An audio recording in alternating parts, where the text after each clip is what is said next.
Titan आबदोज हादसा, दाऊद खानदान का बयान सामने आ गया। शहजादा दाऊद और सुलेमान दाऊद के जाँ बहक होने की तस्दीक।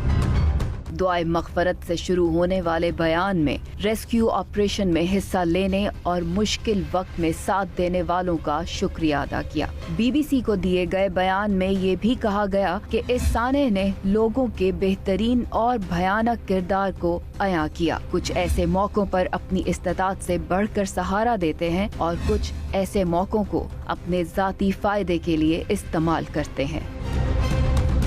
बयान में हेमिश हार्डिंग, पॉल हेनरी और स्टॉकटन रश के खानदानों से भी इजहार ताज़ियत किया गया, जो इस अलमनाक हादसे में जान की बाजी हार चुके हैं। टाइटैनिक फिल्म के हिदायतकार जेम्स कैमरॉन का कहना है कि टाइटैनिक और आबदोज के हादसे में मुमासलत है। 2018 में जो वार्निंग दी गई थी उसको संजीदा लिया जाता तो ये सान्या ना होता।